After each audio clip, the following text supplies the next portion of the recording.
है सौराष्ट्र समाचार bureau news. Kalyan Dombivli नगर निगम ने ठोस अपशिष्ट विभाग में एक नया ठेकेदार नियुक्त किया है और इस नए ठेकेदार ने पुराने ठेका श्रमिकों के स्थान पर नए श्रमिकों की भर्ती की है।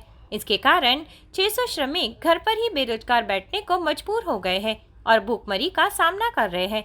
इसके विरोध में महाराष्ट्र नवनिर्माण सेना ने इन ठेका श्रमिकों के साथ केडीएमसी मुख्यालय पर मोर्चा निकालकर बड़े पैमाने पर विरोध प्रदर्शन किया। मनसे जिला अध्यक्ष उल्लास भोईर ने चेतावनी दी है कि यदि पूर्व के ठेका श्रमिकों को काम पर नहीं रखा गया तो संबंधित ठेकेदार को घर भेज दिया जाएगा। ठेकेदार को कल्याण डोंबिवली में नहीं घूमने दिया जाएगा।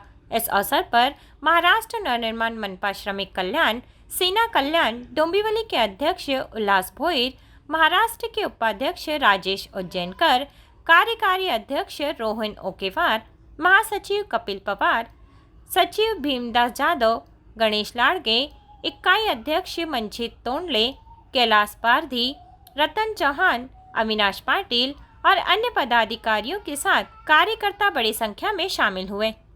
केडीएमसी के ठोस अपशिष्ट विभाग में सिक्योर वन सिक्योरिटी सर्विसेज के तहत करीब 352 चालक और 1120 सफाई कर्मचारी काम कर रहे थे। इसके बाद नगर निगम द्वारा यह ठेका सुमित एल्कोप्लास्ट प्राइवेट लिमिटेड को दे दिया गया।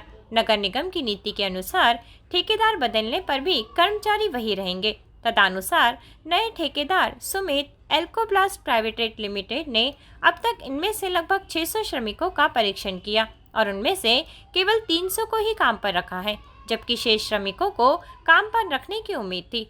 उन्होंने बाहरी तंत्रों के माध्यम से श्रमिकों की भर्ती शुरू कर दी है और एक तरह से ठेकेदार श्रमिकों के साथ अन्याय कर रहा है।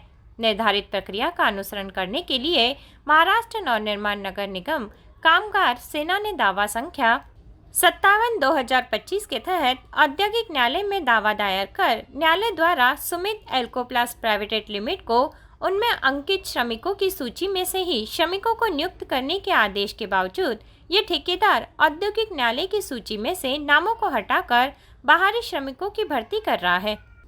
केडीएमसी प्रशासन का ध्यान इस ओर आकर्षित करने के लिए मनसे ने केडीएमसी मुख्यालय पर विरोध प्रदर्शन किया। मनसे ने चेतावनी दी है कि यदि पूर्व ठेका श्रमिकों को काम पर नहीं रखा गया तो संबंधित ठेकेदारों को कल्याण डोंबिवली में घूमने नहीं दिया जाएगा।